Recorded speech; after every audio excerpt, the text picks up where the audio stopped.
What is mercy worth in a town that counts everything in coin? I learned the answer with my baby pressed to my chest, stomach burning, eyes on the bakery shelves lined with gold-crusted loaves. All I had was a blanket, knitted by hands now buried, once a wedding gift, now all that stood between my daughter and frost. When I placed it before Olsen, his apron white with flour, the air turned still. He touched the yarn like weighing silver, then said words that sliced deeper than hunger. Half a loaf. The crowd looked away, ashamed or eager. I couldn't tell. But outside in the dust stood a man larger than any I'd seen. He didn't laugh. He didn't pity. His silence carried something the town had forgotten, mercy without a price. What he placed in my child's arms would haunt every whisper after. Dust Valley's main street looked bleached under the late autumn sun, the light so harsh it turned every shadow into iron. Wind pushed dust in waves between false-fronted buildings, rattling the saloon's swinging doors and carrying the sour smell of whiskey mixed with horse sweat. Posters curled on the walls, rewards for rustlers and stage robbers, faces sketched in fading ink. A shot cracked from somewhere behind the livery, sharp and careless, answered by laughter. Life went on. Hard, noisy, unforgiving. Hattie paused at the corner, her bulk filling the gap between two posts where harness leather hung to dry. Sweat dampened the back of her faded calico despite the chill. The woman was heavy, her shoulders rounded not from softness but from years of labor and loss. Her boots were cracked at the seams. Patches climbed the length of her skirt. In her arms squirmed Nellie, 8 months old, ribs visible under thin cloth. The child whimpered, too weak to wail. The smell of bread drifted from Olsen's bakery, warm and cruel. Hattie closed her eyes, letting the ache in her stomach sharpen her resolve.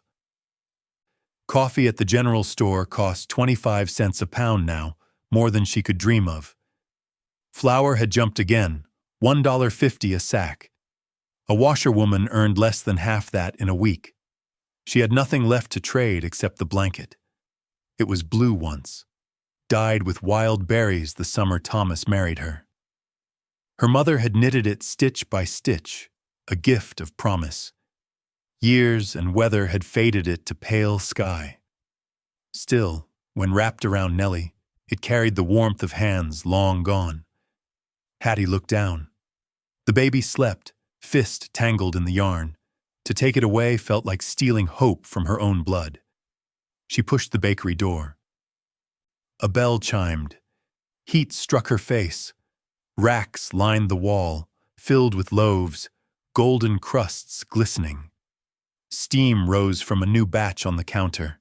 A miner measured silver dust into a paper twist. 2 ranch hands leaned against the wall, pistols at their hips, talking wages. Their voices faltered when they noticed her. Eyes slid to the child, to the blanket. Henrik Olsen turned from his oven, wiping flour on an apron stiff with years of labor. His hair was iron gray, his jaw dusted white. He had heard every plea before. "What is it today, Mrs. Boone?" he asked, voice low, already tired. Hattie's fingers shook. She shifted Nellie higher, then began untying the knots. 1, 2. The yarn loosened. Blue fell open across her arms. Gasps stirred in the shop. She set it on the counter. Her throat worked, words breaking like dry twigs. "A loaf, please. She hasn't eaten since yesterday. I'll work, clean, anything." The miner's silver stopped pouring. The ranch hands exchanged a look. The room pressed in. Olsen touched the blanket. His thick fingers ran across the stitches, weighing its worth like coin. The silence grew sharp. Hattie's chest hammered. She gripped the counter to steady herself. At last he spoke. "Half a loaf." Her breath snapped. Only half. For the last thing left of her husband. For her mother's gift. Still, she nodded. What else could she do? Olsen carried the blanket into the back. The room released its held breath. The ranch hands muttered something and spat tobacco juice into a box. The miner stared down at his vial as if ashamed. Hattie pressed her lips to Nellie's head. The child stirred, weak and restless. When Olsen returned, he laid a stale half-loaf wrapped in brown paper on the counter. Best I can do. Her hand trembled as she took it. Light. Far too light. She whispered thanks. He did not answer. The bell rang again as she pushed into the street. Dust slapped her face. Wagons rattled past with creaking wheels. From the saloon came a piano's broken tune, drowned by laughter and the thud of boots. She hugged the bread tight, the baby tighter, each step heavier than the last. Half a loaf. For winter. For a future already fading. Yet, from the shadow of the saloon's porch, another gaze held her. Not pity, not mockery. A weight of silence that cut through the noise. A man's bulk loomed against the post, hat clasped to his chest, eyes fixed on her and the child as though the rest of the town had vanished. That steady gaze, quiet and unyielding, followed Hattie as she moved down Dust Valley's street, and unlike all the others, it carried no contempt. She felt it burn against her back before she dared to turn. The town's noise dulled. Poker chips clicked in the saloon. Boots hammered floorboards. Wagon wheels screeched against stone. Yet all that clamor thinned to a hush, leaving only the weight of one man's attention. Jacob Boone stood beneath the warped frame of the saloon window, hat pressed to his chest. He was enormous, taller than any door in town, broad enough to eclipse sunlight. Suspenders bit into his shoulders, stretched over a chest carved with labor. Sweat carved lines in the dust clinging to his ribs. His revolver swung easy at his hip, a tool, not a boast. Every story about him seemed alive in that moment. The boy who had ridden into Dust Valley with nothing but that black hat and a half-starved horse. The man who had fought off rustlers single-handed at Coyote Ford. The rancher whose land stretched so far you could ride a day and not cross it all. Hattie froze. The loaf pressed hard against her chest, Nellie's small whimper cutting through her thoughts. Would he mock her? Would he echo the whispers of the town, brand her desperate, shame her further? Or would he simply look through her, as though she were already forgotten? Boone shifted, boots thudding heavy on the boardwalk. Spurs clinked, sharp and final, each step closer. The planks creaked under his weight. The street itself seemed to hold its breath. He stopped before her, eyes pale as ice. Mrs. Boone. His voice was gravel dragged over stone, low but clear. The sound of her own name nearly undid her. It had not been spoken plain in months, always twisted, sneered, or whispered with pity. She swallowed, lifted her chin. Mr. Boone, she answered, shifting Nellie against her hip, though her knees wavered. His gaze dropped, first to the paper-wrapped bread, then to the absence of the blue blanket. His jaw tightened. Around them, townsfolk gathered like moths. A woman tugged her son closer. A cowboy laughed under his breath, spat tobacco into the street, muttered, "Giants found himself a meal." Hattie burned at the words, though Boone gave no sign he heard. Instead, he lifted the hat. Its brim was worn smooth, crown sweat darkened, leather band cracked, but strong. Some swore his father had given it to him on the day he left the mining camps, a talisman against ruin, 15 years, never off his head. Why would he lift it now? For her? For the child? Boone crouched. The crowd gasped. A giant bending before a widow. His shadow engulfed them. He stared at Nellie, who blinked, eyes round and searching. For a breath the world paused. Then her tiny hand stretched out, grasping at air. Boone lowered the hat, slow, careful, until it rested on the baby's head. It slid forward, brim swallowing her face, crown dipping over her nose. Nellie squealed, laughter breaking from her chest, bright and raw. The sound cut through the dust, through the hunger, through the shame. Why? Why surrender the one thing he never parted with? Why place it on her child's head as though crowning her? Hattie's throat ached. Her lips twitched, almost forming a smile, but the weight of the moment pinned her still. She reached, panicked. "Mr. Boone, she'll ruin it. I can't let—" His hand closed gently over her wrist. Calloused, rough, yet careful, steadying. Not a grip to trap, but to calm. "It's mine to give," he said. The crowd rippled with murmurs. A boy whistled low. A woman hissed through her teeth. The gambler outside the saloon muttered, "Luck's gone with him now." And then Boone stood. He rose back to his full height, towering above them all, pale eyes unreadable. He gave a single nod. "Looks better on her than me." Without another word, he turned, strode to the hitching post. His stallion, a massive bay, stamped and snorted. Boone swung into the saddle with the ease of a man born to it. Dust swirled as hooves struck, carrying him out toward the endless range.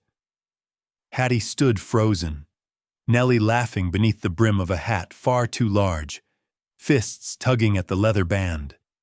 The loaf in her hand felt like air.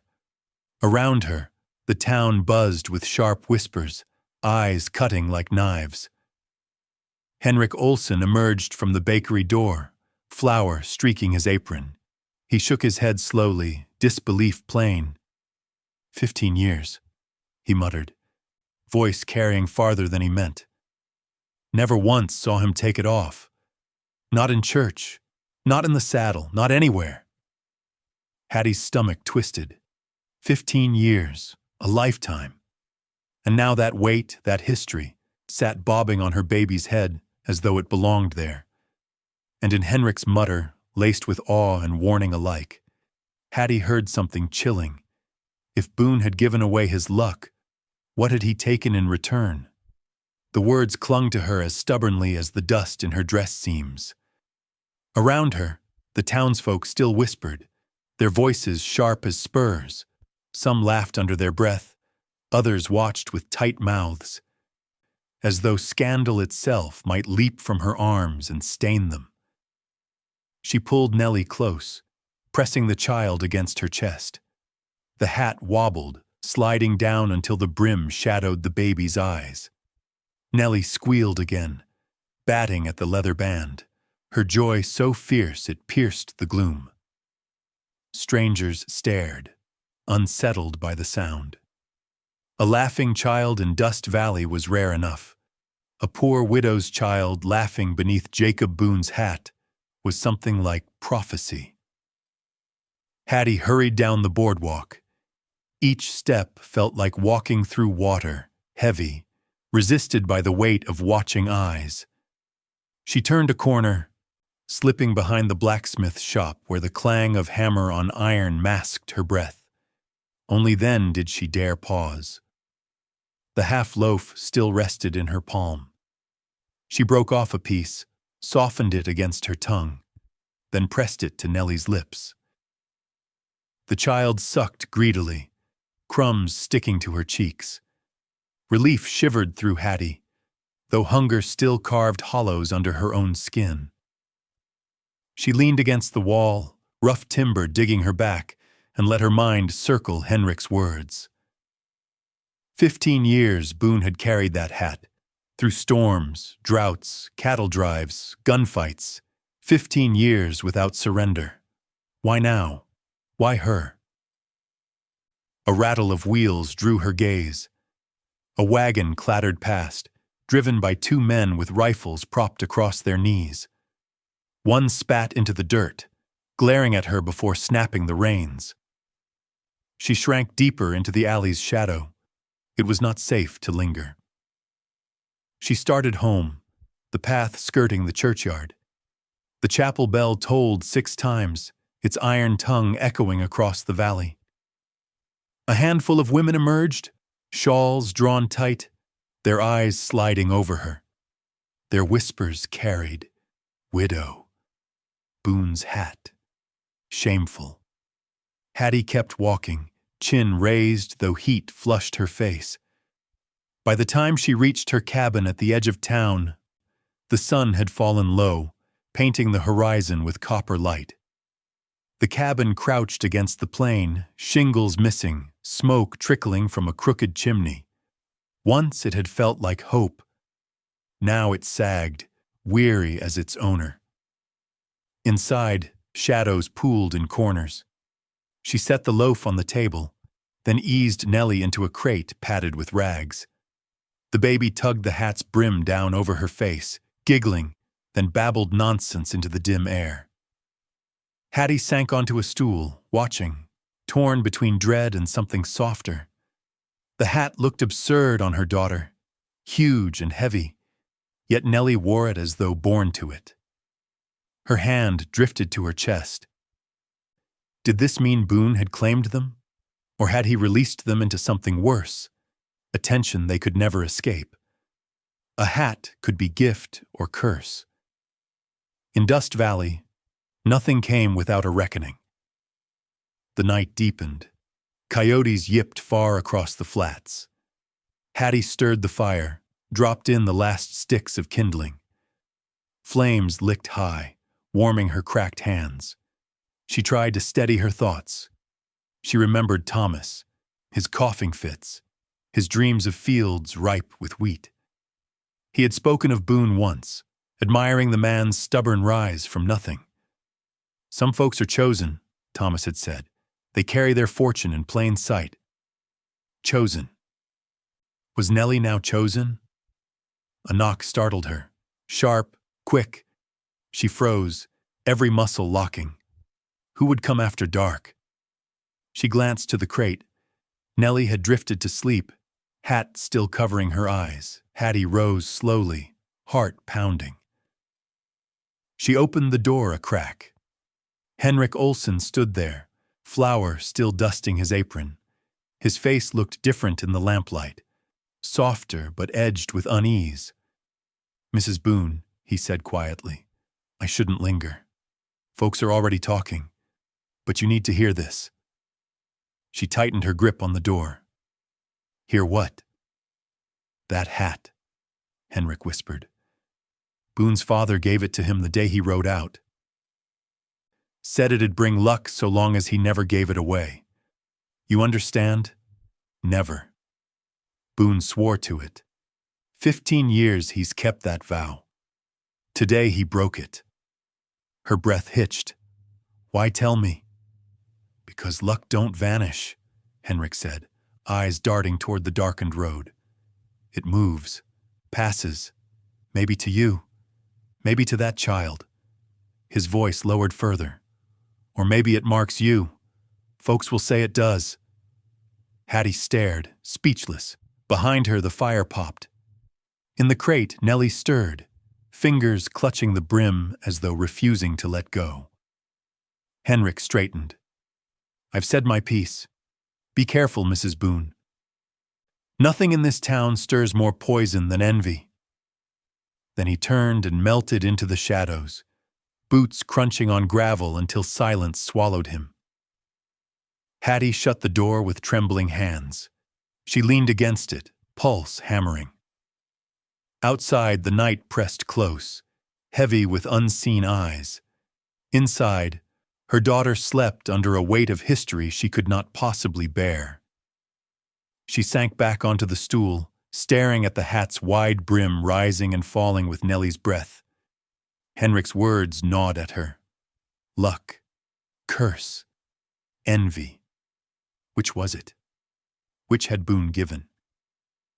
As the wind howled across the plains, rattling loose shingles, Hattie knew the hat had shifted more than cloth and leather. It had shifted the town itself. And somewhere beyond the dark horizon, whispers were already spreading. Morning confirmed her fear. She carried water from the pump at dawn, shawl pulled tight, Nellie bundled against the cold.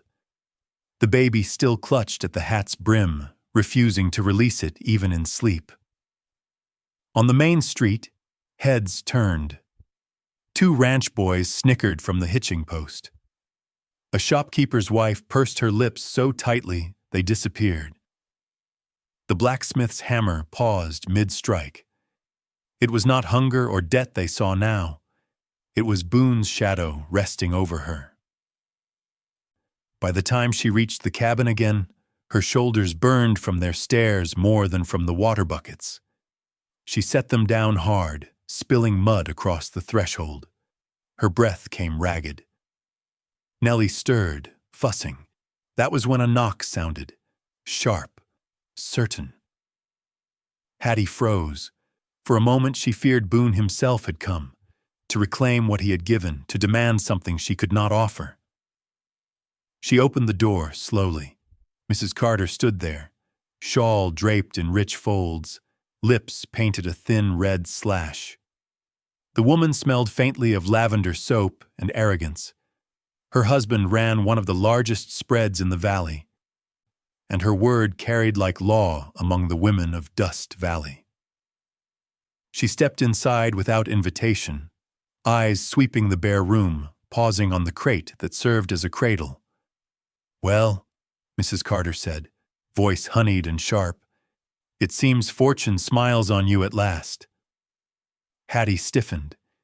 "If you mean the bread, it was paid for." The older woman's gaze flicked to the baby, where Boone's hat still rested. Nellie gurgled, tugging at the band with determined fists. Mrs. Carter's brows lifted. "Not the bread, dear, the hat. I never thought I'd live to see Jacob Boone part with it." Hattie swallowed. It was nothing, just a kindness. "Kindness, Mrs. Carter repeated, the words sour in her mouth. She circled the room, skirts brushing the floorboards, eyes lingering on patched quilts, a hearth nearly cold.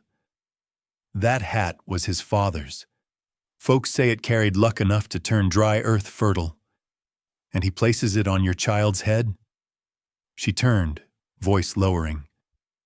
"No man does such a thing without intent. Surely you understand." Hattie hugged Nellie tighter.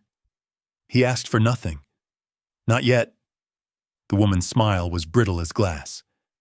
"But men like Boone never give without expecting more. Land, flesh, reputation. You'll learn. Or perhaps you already have." Anger flared hot in Hattie's chest. "You've no right." Mrs. Carter's eyes narrowed. "I have every right, child. This town is held together by women who guard its virtue. Do you think we'll let a widow drag it into mud because she cannot keep her distance? People talk, they always do, and talk grows teeth." Hattie's breath trembled. She looked down at Nellie, who yawned, untroubled, eyes bright beneath the heavy brim. The sight steadied her. Mrs. Carter leaned closer. "Return it. Before winter comes. Before tongues sharpen further. Give Boone back his hat, and the matter may fade." Hattie's voice was quiet, but steel edged it. "And if I don't?" The woman's smile turned cold. "Then you'll find yourself shut out. No work offered, no bread weighed, no mercy granted. Dust Valley does not suffer scandal lightly." The words hung in the air like smoke, thick and suffocating. Then Mrs. Carter turned, skirts swishing, and walked out into the daylight. Hattie sagged against the door, knees weak. For a long time she simply listened to the wind moan through the cracks, to Nellie's soft breathing. Finally, she moved to the crate, setting the baby down gently. Nellie fussed until the hat slipped low again, then giggled, content. How could she return it now? Even if Boone asked, the child would not let it go. And was it truly scandal to accept warmth for her daughter? Or was scandal simply what others chose to name it? The day dragged. At the pump, whispers curled around her like smoke. At the mercantile, a clerk avoided her eyes. The saloon balcony held men smirking, their laughter following her steps. By dusk, her heart ached with the weight of unseen chains. That night, she sat by the fire, mending a sleeve by lamplight. Needle flashed, thread pulled tight. Each stitch steadied her. Outside, coyotes yipped again. Inside, Nellie wore the hat like a crown, babbling to shadows only she could see. But Mrs. Carter's words would not leave her. No man gives without intent. What did Boone intend? Why her? Why now? Questions pressed harder than hunger ever had. The fire snapped, throwing sparks. Hattie stared into the glow, eyes hardening. She whispered to herself, though the baby had long since slept. If they want poison, let them drink it. I'll not hand them my child's laughter to sweeten it. And somewhere in town, another knock echoed. Not at her door, but at the church's, where Reverend Morrison was being told of the widow and the giant's hat. By morning, Dust Valley's gossip would carry the weight of judgment. Hattie sensed the shift before the sun even rose. The silence outside her cabin was wrong, too heavy, as if the plains themselves listened. When she stepped into the yard with Nellie bundled in her arms, the road felt colder, the horizon sharper. At the pump, women turned their backs. At the mercantile, the clerk kept his eyes on his ledger, though no ink moved across the page. Every glance told her the same thing. The church now held her name in its mouth. By afternoon, the weight became unbearable. The baby whimpered, restless. The hat slipped again, covering her face, and Nellie laughed through the cloth, as if unaware of the town's scorn. That laughter was a blade, cutting through Hattie's fear and carving something harder in its place. She fed the fire early, boiled thin broth, then wrapped Nellie in the shawl she had left. Dusk fell, painting the sky bruised purple. The hat still rested on the child's head. Hattie stared at it, then at the cabin's narrow walls. If she stayed, the whispers would close in until nothing remained. There was only one answer. She had to face the man who had set this chain in motion. The road stretched long under a rising moon. Wind drove dust across her boots, biting at her cheeks. She walked quickly. Nellie pressed against her chest. The baby made soft, cooing noises, then fell asleep, head heavy against her shoulder. The brim bobbed with each step, a comical sight that would have warmed Hattie had her heart not been tight with dread. The town's lights fell away. Darkness thickened. Sagebrush scratched the air. Coyotes yipped far off. She followed wagon ruts out to the open range, each mile echoing Mrs. Carter's threat. Return it, or be cast out. At last, the ranch gate rose before her, timbers tall and rough-hewn, the letters Thornhill carved across the beam. She hesitated, breath fogging in the chill. Was this madness? A respectable widow did not walk to a man's ranch at night. But respectability had bought her nothing. No bread, no mercy, no safety. Only hunger. She pushed the gate. It groaned like an old man in pain.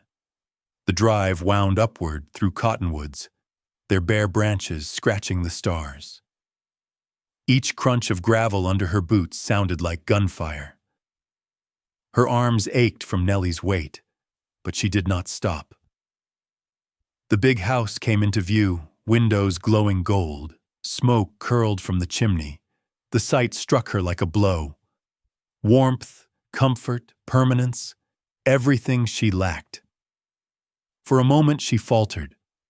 What if Mrs. Carter was right? What if Boone wanted more than gratitude?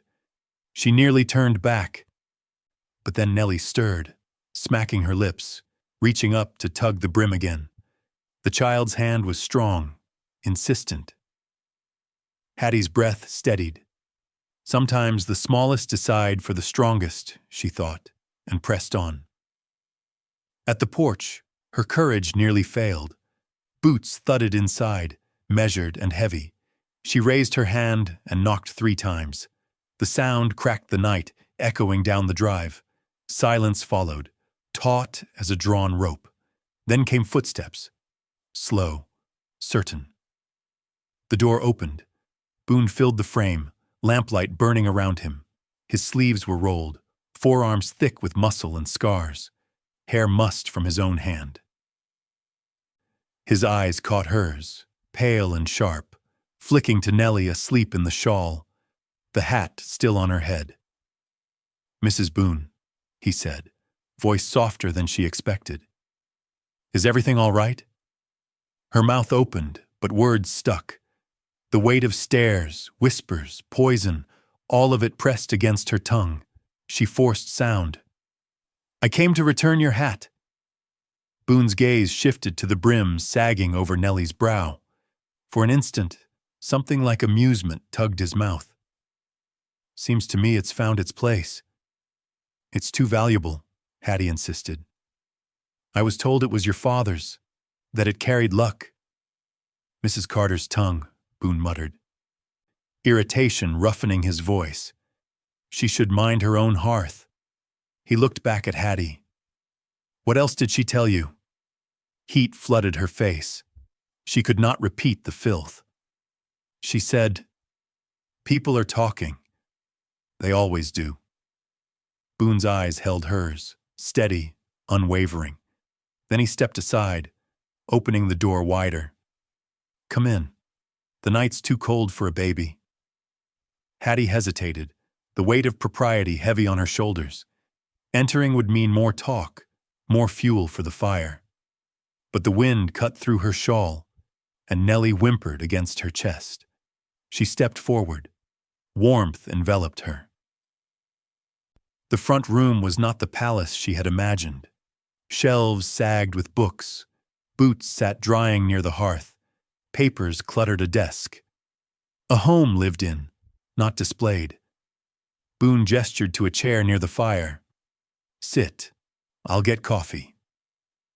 She lowered herself carefully, adjusting Nellie so the child remained nestled in her arms. The fire crackled, heat soothing her bones. For the first time in weeks, her body eased against wood and flame. When Boone returned with 2 steaming mugs, he set one before her and settled opposite. "Now," he said, his voice steady, "tell me what the town is saying, and tell me what you believe." Hattie stared into the rising steam, torn between fear and defiance. Beyond the walls, the plains moaned. Inside, a truth waited, one that could shatter what little shield she had left, or forge it into something stronger. The coffee smelled sharp, bitter, richer than anything she had tasted in months. She wrapped her hands around the mug, letting its heat seep into her bones, but her lips refused the comfort. Across the fire, Boone waited. His posture was steady, arms resting on his knees, pale eyes fixed not on the flames, but on her. The silence stretched. Every tick of the clock above the mantel pressed heavier. Nellie stirred, smacking her lips, and the brim of the hat tilted forward again. Hattie adjusted it, fingers lingering on the worn leather. That single motion gave her courage enough to speak. "They say you don't give without taking," she whispered. Boone's brows drew low. Who told you that? You know who. Mrs. Carter. The women. The church. She looked up, meeting his gaze, though her heart thumped like hooves in flight. They say you gave the hat because you want something, that no man parts with his father's gift unless he's bargaining for more. The fire snapped. Boone leaned back, rubbing his jaw. And you believe them? Her throat tightened. I don't know what to believe anymore. Every kindness I've been offered came with a chain, debt, pity, shame. Her voice cracked. I don't know how to take a gift and not fear the hook in it. Boone's pale eyes softened, though his voice stayed rough. What you call a hook, I call memory. She frowned. He leaned forward again, elbows on his knees, gaze locked on the flames. 15 years back, I was nothing but a fool kid chasing land he couldn't afford. First winter hit harder than I knew. I near froze to death in a snowbank outside Cedar Bluff. A man named Samuel Creek found me, dragged me to his cabin, fed me when he had no reason to waste bread on a stranger. Let me mend fences, shovel stalls, pay him back with sweat. When I offered coin later, he laughed in my face. Boone's jaw clenched, then eased. He told me, boy, you don't pay kindness back, you pass it on. That hat's been my reminder ever since. Every deal, every acre, every herd, I wore it. Not for luck. For the man who saved me. Tonight I saw your child shivering in the street. Tell me, should I have kept my head warm and let hers freeze? Hattie blinked hard. The words struck like hammer blows, rattling the cage she had built around her heart. Nellie murmured in her sleep, small fingers twitching against the brim. Her voice shook. I don't know how to accept it. I feel like I'm drowning, and when you gave her the hat, it felt like a rope thrown my way. But what if I'm not strong enough to hold on? Boone's eyes lifted to hers, steady, unflinching. You walked 5 miles in the dark to hand it back. That don't sound like drowning to me. Sounds like fighting. The fire roared higher, as if to punctuate his words. Shadows danced across the log walls. For a moment, Hattie let herself breathe. The warmth pressed against her skin, urging her to let go, to trust. But then the weight of the town returned, creeping in with the wind that hissed under the door. They'll never stop talking, she said. They'll twist this into something foul, and I can't let Nellie grow under that stain. Boone's mouth tightened. You think I care what Carter or Morrison preach? Dust Valley feeds on gossip because it's got nothing else to fill its belly. Folks'll choke on their own words long before I bow to them. Hattie's heart thudded faster. Was this arrogance or strength? Did she dare lean on it? Nellie stirred again, crying softly. Hattie rocked her gently. Boone watched, face unreadable. Finally he said, low, tell me, Hattie, do you want to keep enduring, or do you want to live? Her eyes snapped to him. The question cut sharper than any sermon. Lev? Did she even remember what that felt like? Hunger and shame had become her world. Could there be more? She held Nellie tighter, throat raw. I want her to live. Then you have your answer, Boone said. The clock ticked. The fire hissed. For the first time since Thomas's death, Hattie felt the storm inside her quiet, not vanish, but settle, as though she had been given permission to breathe. Boone rose, setting his mug aside. He paced to the mantel, hand braced against the wood. I won't pretend this town won't spit venom. They will. But venom only kills if you swallow it. He turned back, eyes catching hers. So, will you swallow or spit it back? Hattie met his gaze, the question rooting deep. Her lips parted, but no answer came.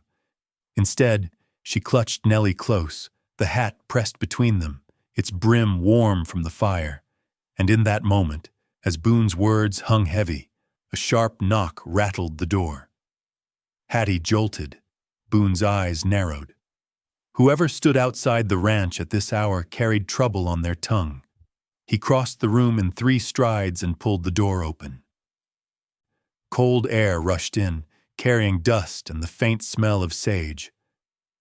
3 figures filled the porch, lamplight glinting off their faces. At the front stood Reverend Morrison, lean and solemn, his black coat buttoned high despite the chill. Beside him loomed Mrs. Carter, lips pursed tight, and next to her Mrs. Hargrove, the banker's wife whose approval or disdain could empty larders across the valley. Boone's jaw flexed. "Reverend," he said flatly. "Mr. Boone." The Reverend inclined his head, voice clipped. "Forgive the hour, but a matter of grave concern has reached us." His eyes slid past Boone's shoulder, into the glow of the hearth, where Hattie sat clutching Nellie. The brim of the hat shadowed the baby's face. Mrs. Carter stepped forward, voice slicing the air. "There is no forgiving this hour. A widow, alone in your house after dark, with your father's hat on her child's head. Do you not see what scandal you invite upon Dust Valley?" Hattie stiffened, shame and anger clashing hot in her chest. Boone did not move aside, his broad frame blocking their path. "Speak plain," he growled. Reverend Morrison clasped his hands before him. "The town fears for Mrs. Boone's reputation. Rumors are spreading. They threaten not only her standing, but the order we've struggled to keep." "Order," Boone repeated, his voice iron. "You call Whispers order?" Mrs. Hargrove's eyes gleamed. "Call it what you will, Mr. Boone. Appearances matter. If Mrs. Boone wishes to retain her place among us, she must return the hat, publicly. Tomorrow, at service. Let the people see it given back, and let the matter end." The fire hissed. Hattie's throat tightened until she could hardly breathe. Publicly. Before the whole town. To stand in the church where Thomas had been laid to rest, where Nellie had been baptized, and hand back the only warmth she had left. Her arms locked tighter around the baby. Boone's voice dropped low. "You ask her to bend her knee before your gossip, to prove her worth with an act she never owed you." Reverend Morrison's gaze stayed steady. "We ask her to protect herself and her child from suspicion. Pride goeth before a fall, Mr. Boone. Surely you see this course spares her worse." Hattie rose slowly, knees trembling. She felt the rough grain of the floor under her bare feet, the heat of the fire at her back. Her voice came quiet, nearly lost under the crackle. "And if I don't?" The 3 women exchanged glances. Mrs. Carter spoke, cold as iron. "Then you'll find the Ladies' Aid Society closed to you. No mending, no washing, no work. The store ledgers will grow less forgiving. You and your child will find doors shut. Dust Valley does not welcome scandal." The words struck harder than any blow. For weeks she had lived on crumbs of work, scraps of coin. Without even those, hunger would tighten its grip until nothing remained. She looked down at Nellie, who shifted in her arms, tiny hand gripping the hatband. The baby's eyes blinked open, brown and solemn, as if asking her to choose. Boone's voice thundered, shaking the rafters. "Enough. This house is mine. No decree from your society binds it. You come here in darkness to shame a mother for warming her child. You should be ashamed." Reverend Morrison lifted a hand. "Jacob, anger serves no one. Think of the child. If not for yourself, then for her future.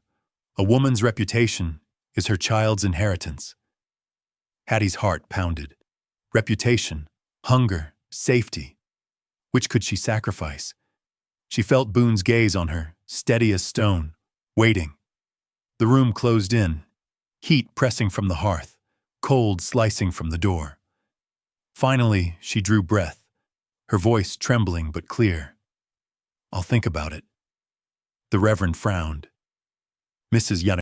Boone, I said I'll think about it." The words came firmer this time, anchored by the weight of Nellie's head against her shoulder. Silence crashed over the room. Mrs. Carter's eyes flared with fury. Mrs. Hargrove's lips tightened. The Reverend's face fell to solemn disappointment. At last he inclined his head.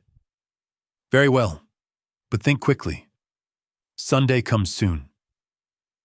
Boone shut the door before another word could be spoken. The latch clanged. He turned, shoulders rigid, eyes fierce. Hattie sank back into the chair, clutching Nellie, every nerve buzzing. For a long moment, only the fire spoke. Then Boone crossed the room and stood over her. "You've more backbone than they'll ever admit," he said quietly. Her breath shook. "Backbone doesn't feed a child." "No," he agreed, "but neither does surrender." The words sank deep, searing. She closed her eyes, listening to the wind batter the shutters, to her child's soft breath. She had not chosen this battle, yet it had come. And perhaps it was time she stopped fleeing and started standing. Outside, the church bell tolled midnight, its iron clang rolling over the valley like a warning. Inside, Hattie realized the hour of her choice was already upon her. Sleep did not come. The wind scraped across the cabin roof, and Nellie shifted in her crate, the hat slipping forward and back, as though even in dreams she would not surrender it. Hattie sat by the fire, mending a seam until her eyes blurred. Boone's words rang in her ears. Backbone doesn't feed a child, but neither does surrender. At dawn, she rose.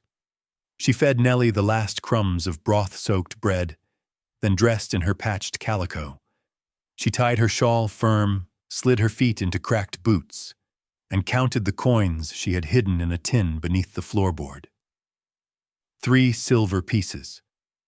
Her final savings, hoarded since Thomas's death. They would not buy much, but they could settle the debts that shackled her name. She lifted Nellie, still drowsy, the hat too large on her head. "We'll face them," she whispered. "On our feet, not on our knees." The walk into town felt different this morning. No attempt to hide, no quickened steps to dodge stares. She carried herself upright, chin set, baby balanced firmly on her hip. Dust rose around her boots, sun glaring off the windows. Doors creaked open as she passed. Whispers followed, but she did not waver. Her first stop was Henrik Olsen's bakery. The smell of fresh loaves hung heavy in the air, cruel reminder of yesterday.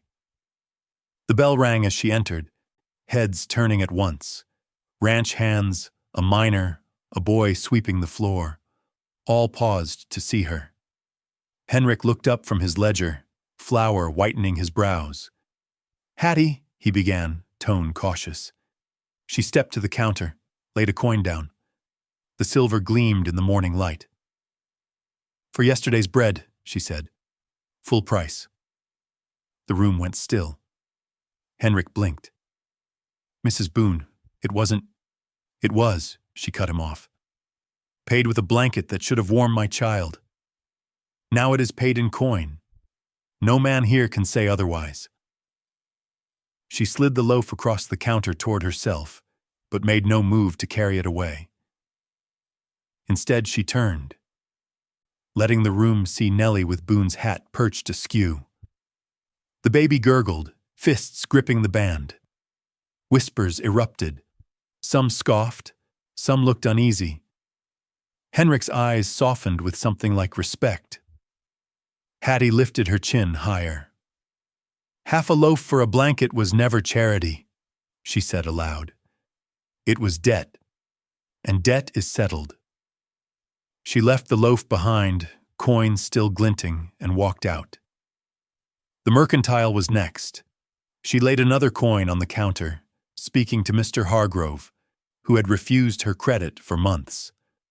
For the beans, for the soap, for the needles I owed. He opened his mouth, perhaps to object, but her stare cut him still. "No ledger holds my name now," she said, loud enough for the room. She turned and strode out before he found words. At the smithy, she placed the final coin on the anvil. "For the mending of Thomas's plow," she told the blacksmith, his hammer pausing mid-air.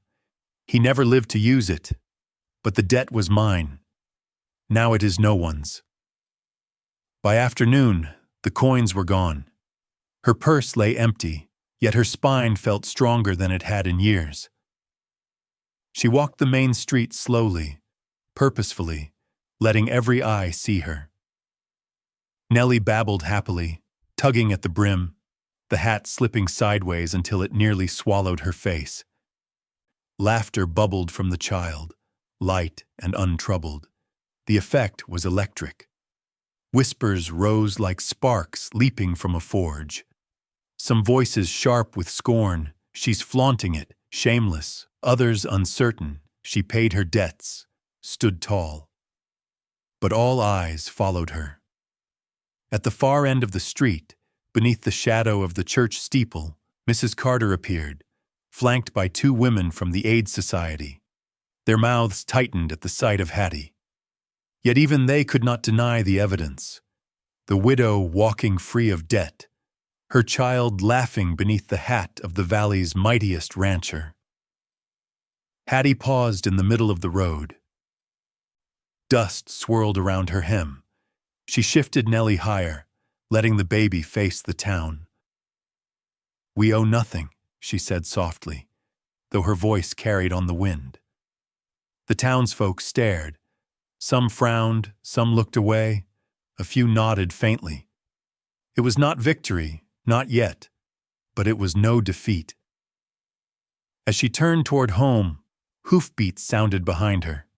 Slow, steady, she did not need to look to know whose they were. Jacob Boone rode at a measured pace, his bay's hooves striking the ground like drums. He drew up beside her, towering in the saddle. His eyes flicked to the empty purse at her belt, then to Nellie with the hat still clutched to her. "Heard you paid debts today," he said. "I did." Her voice was calm, but her heart hammered. His gaze lingered, unreadable. Then he nodded once. "Debt settled, but some debts aren't coin." Her breath caught. "What do you mean?" Boone's eyes held hers. "I mean the town won't forgive as quick as a ledger. You've stirred them, and stirred things don't settle easy." The words pressed into her like the wind itself. Hattie walked on, the giant's horse pacing beside her, and she wondered, had she cut herself free, or only tightened a noose she could not yet see? The main street thinned as they left the cluster of shops. Fields spread wide, stubble brittle under the fading sun. Boone rode silent, his bulk casting a long shadow that stretched beside her. Dust clung to the hem of her skirt, crept into her lungs, but she kept her chin raised. Nellie gurgled, tugging at the hatband, as though unaware of the storm trailing them. Finally, Boone broke the silence. "Why do you think I warned you?" Hattie's jaw clenched. "Because you knew what they'd do. You knew before I stepped into town." He studied her a moment. "I did," his voice roughened, "because your husband left debts, and debts don't die with a man." The words struck like a lash. She stopped, boots grinding gravel. "What do you know of Thomas's debts?" Boone reined his horse, turning the stallion's head toward her. Everything. Her breath hitched. Everything? I bought them. The air seemed to vanish. She clutched Nellie closer, heart pounding in her ears. You… what? 3 months ago, Boone said, voice even.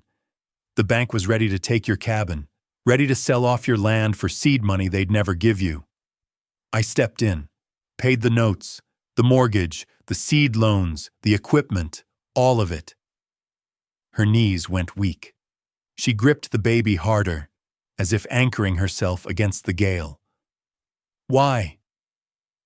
Why would you do that without telling me? His gaze was steady, pale eyes unflinching. Because I couldn't watch you lose everything for mistakes not your own. Anger flared, hot and sharp. Not my own? Thomas was my husband. His debts became mine. And you? You bought them like cattle at market? Without asking? Boone's jaw tightened. Would you have let me? Her chest heaved. That isn't the point. You made a choice for me, the same way Thomas did when he chased dreams too big for his hands. You think because you're a giant with land enough to drown in, you can decide what a woman should bear. The stallion stamped, restless under the weight of his rider's silence. Boone's face hardened, shadowed by the sinking sun. I thought it would spare you, he said at last. Hattie's laughter broke sharp, bitter. Spare me? From what? From fighting my own battles? From walking into town with my head high, knowing the debts were mine to settle? You didn't spare me. You robbed me of the only thing left. Choice. Nellie whimpered at her mother's raised voice. Hattie rocked her, eyes burning. The hat slid sideways, brim covering half her face. For the first time, Boone looked shaken. His gaze dropped to the dust, hand flexing against the reins. The silence stretched, heavy as lead. At last he spoke. Low. You're right. I didn't ask. And I can't change that. But I can give you this. He reached into his coat, pulled out a folded document sealed with red wax. He held it down to her, arm taut as though offering a weapon. Hattie stared, fear and fury tangled in her chest. Slowly, she shifted Nellie, freeing one hand to take it. The paper crackled beneath her fingers. She unfolded it, eyes catching the formal words, the stamp of the bank. Her lips parted. The world tilted.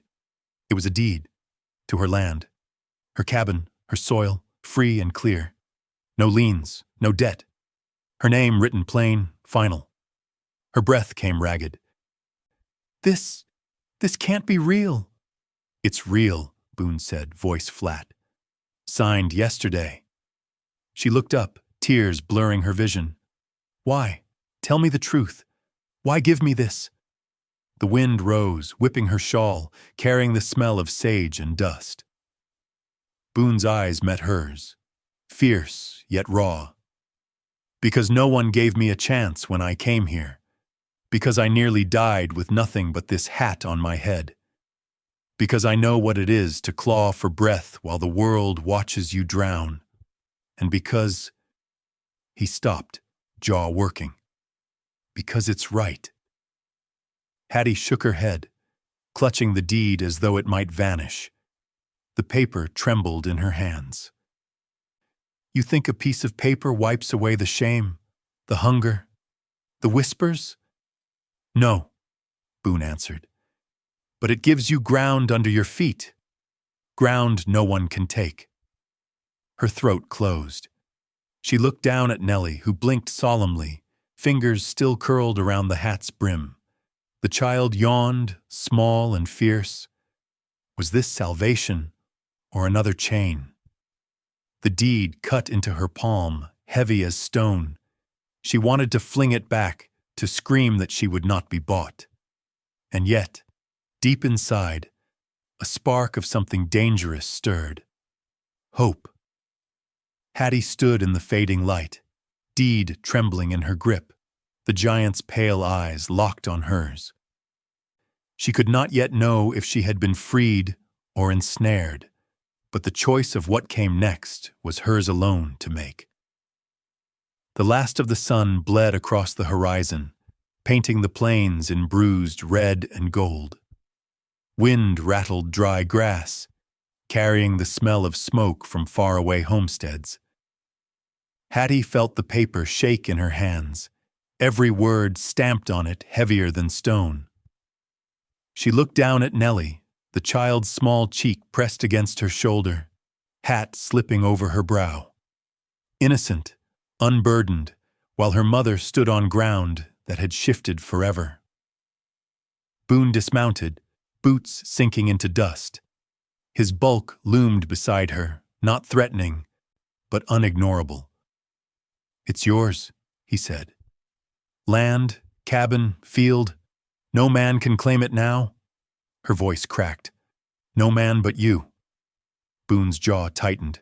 "Not me. It's signed over. My name's nowhere on it. I wanted you to know before the town twists it into a rope around your neck." She clutched the deed harder. "And what if I don't want it? What if all this does is tie me to you in their eyes?" "They'll talk no matter what," he said. "Better they talk while you're standing on your own ground than while you're begging at their doors." His certainty cut like glass. She wanted to believe, yet suspicion clung, born of too many losses.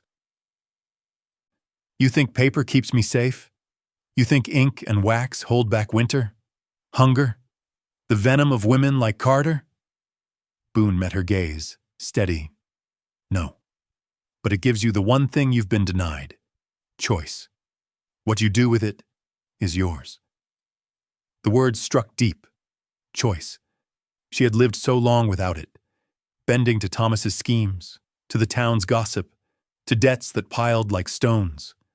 Now the deed burned in her palm, a weapon or a shield, she could not yet tell. They walked in silence toward the cabin, Boone leading his stallion by the reins. Night gathered, stars pricking the velvet sky. Coyotes called in the distance. Hattie's steps faltered at her door, the rough timber sagging against the dark. Home, such as it was. She pushed inside, lit the lamp, and laid Nellie in her crate. The baby mumbled, tugging the hat close before sinking back to sleep. Boone stood in the doorway, hatless, his broad frame filling the threshold. Shadows cut across his face, silver glinting in his hair. Hattie held the deed against her chest. "Why me?" she asked finally. "You could have let the bank take it, could have let me vanish like so many others. Why put your fortune in my hands?" Boone's answer came rough, quiet. "Because I've watched you fight when you had nothing left to fight with. Because I've seen you walk that town with every eye cutting at your back and you never bent. Because your child laughed beneath my hat when I thought nothing in this valley could laugh again." Her breath hitched, the fire popped, sparks spiraling. "You talk like it's fate." He shook his head. "Not fate, just right." She turned away, heart pounding, the deed crinkled in her fist. If she accepted, she gained soil, a future. But she also gained chains of rumor heavier than any debt. If she refused, she returned to hunger, to begging, to despair. Every path felt like surrender. She sank onto the stool, staring at the paper, its neat lines of ink stark against the lamplight. Boone stepped closer, laying a calloused hand on the back of the chair. "You don't have to decide tonight." But she did. She knew it. Dust Valley would not wait. By morning, tongues would twist this deed into proof of her ruin. She closed her eyes, whispering, "What if I can't live up to it? What if I'm not strong enough to carry land, to keep it, to fight them all?" Boone's voice steadied her. "Strength isn't born whole. You find it when you need it, and you've already found more than you know. Her eyes stung. She pressed the deed to her lips, as though tasting its truth. Tears blurred the words, but could not wash them away. Nellie stirred, letting out a soft cry. Hattie rushed to the crate, lifting her daughter into her arms. The hat slipped again, brim covering the child's eyes. Nellie laughed, a small bubbling sound. Hattie's chest ached at the sound, joy and pain tangled into one. She turned to Boone, child in her arms, paper clutched tight. If I take this, the whole town will say I've sold myself, that I've given more than land in return. How do I face that? Boone's eyes did not waver. By knowing the truth. By teaching your daughter the truth, that kindness can be passed, not paid. The fire dimmed low. Outside, the wind moaned across the plains. Hattie looked between her sleeping child, the deed, and the man who had altered the course of her life. The lamp flickered, shadows clawing across the walls. Hattie stood at a crossroad, to sign her name into a new life, or to burn the paper and walk away. Tomorrow, Dust Valley would demand her answer. She laid Nellie back in her crate, the hat slipping sideways until it covered half the baby's face. The child giggled in her sleep, unaware of the storm her mother wrestled with. Hattie lingered, brushing stray curls from her daughter's cheek.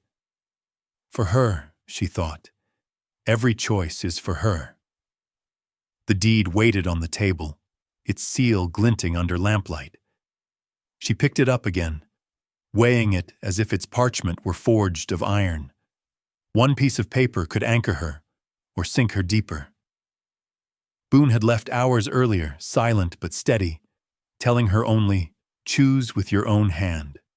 Not for me, not for them. His absence pressed as heavy as his presence once had. She paced the small room, boards creaking beneath her steps. Outside, coyotes yipped and the wind dragged across the plains, cold and endless. She remembered Mrs. Carter's threat, the Reverend's warning, the women's cutting stares, reputation they called it, a weapon sharper than hunger. Her breath quickened. If I take it, will Nellie grow with a roof, a field, a chance? Or will she grow under whispers that her mother bought it with shame? If I refuse, what do we have left but scraps and cold walls? She pressed the deed to her chest, then slammed it back down. Anger boiled, fear roared, and still no answer came. She dropped onto the stool, head in her hands. The lamp guttered low. Sleep came in snatches. When dawn's gray light crept through the cracks, Hattie felt no clearer. But the day waited, merciless. She washed Nellie, wrapped her in the shawl, and tucked Boone's hat firmly onto her head. The baby grinned, clutching the band as though it were lifeline. Hattie dressed with care, smoothing the calico though it could not hide its patches. She tied her hair back, straightened her shoulders, and took the deed in hand. Her boots struck the dirt with purpose. The church bell tolled as she entered town. Its clang rolled across Dust Valley, summoning eyes to her. Curtains twitched. Men paused at their horses.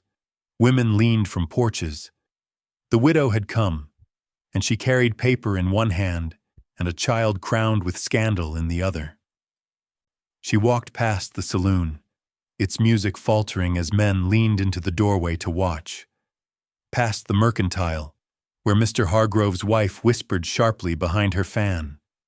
Past Henrik's bakery, where the smell of bread filled the street, but no one spoke. Every step dragged whispers behind her like chains. At the church steps, Reverend Morrison waited, flanked by Mrs. Carter and Mrs. Hargrove. Their faces tightened at the sight of her. The Reverend inclined his head. "Mrs. Boone, you've come." "I have." Her voice rang steady, though her palms sweated. "Then you know what must be done." He held out his hand, waiting for the deed. Mrs. Carter's lips curved, certain of victory. Hattie lifted it, letting the paper catch the morning light. Gasps rippled through the gathered crowd. She raised her chin. "You told me I owed the town proof, that I owed you silence, but I owe no one here. My debts are paid." Murmurs broke, sharp and loud. Mrs. Carter hissed, "You flaunt sin, child." "No," Hattie said, her voice stronger. "I claim my ground. This deed is mine. My husband left debt, but I have settled it, not with shame, not with gossip, but with work and what little coin I had. This paper is not scandal, it is survival." Mrs. Hargrove's eyes narrowed. "And the hat?" Hattie looked down at Nellie, the baby tugging the brim into her eyes again, laughing. She lifted her daughter high so all could see. "The hat was given to her. She will not let it go, and I will not tear it from her.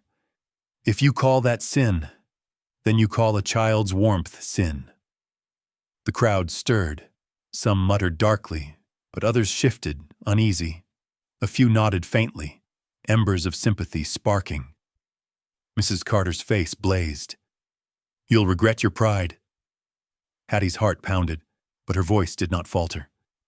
"Better pride than chains." She turned, stepping down from the church steps. Every eye followed. She walked the main street with her head high, Nellie clapping at the brim, the deed clutched in her hand like a banner. Behind her, the bell tolled again, loud and angry. The valley had its verdict, but so did she. As Hattie reached the far end of town, Boone's figure appeared astride his bay, waiting. His eyes met hers, unreadable. Had she defied the town, or joined him in a fight larger than either of them could withstand? The crowd's whispers trailed behind like a rising storm, but here on the edge of Dust Valley, silence stretched. Boone dismounted, boots sinking into the dust, reins loose in his hand. "You stood," he said simply. Hattie held Nellie higher, the child clapping at the brim of the hat, laughter ringing against the tense air. "I didn't stand for them," she answered. "I stood for her." Something softened in Boone's face, though his voice stayed rough. "That's all that matters."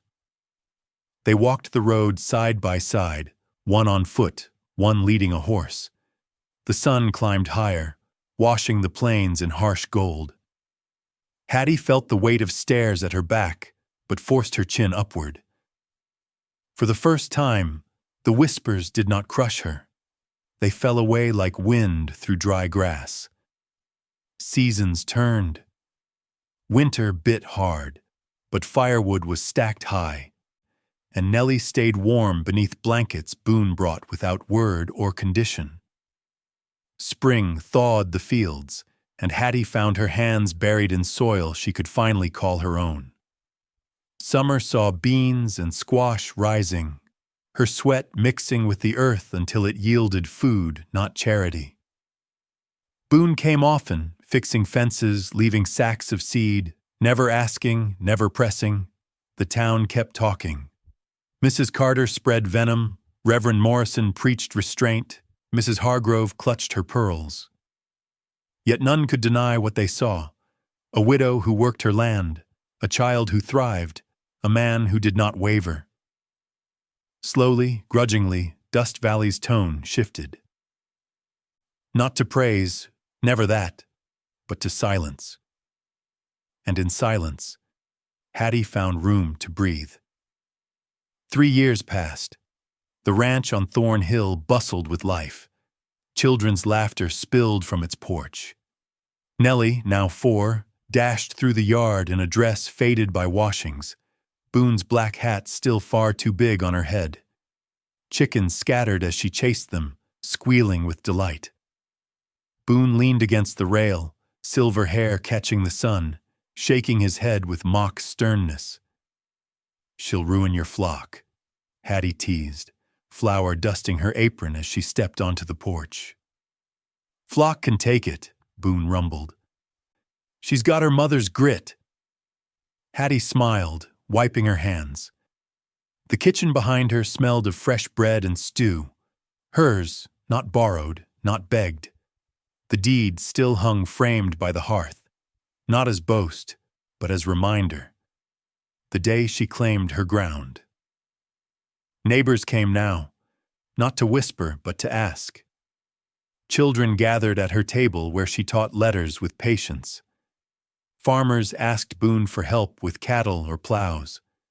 Even Mrs. Carter, once sharp with judgment, had softened.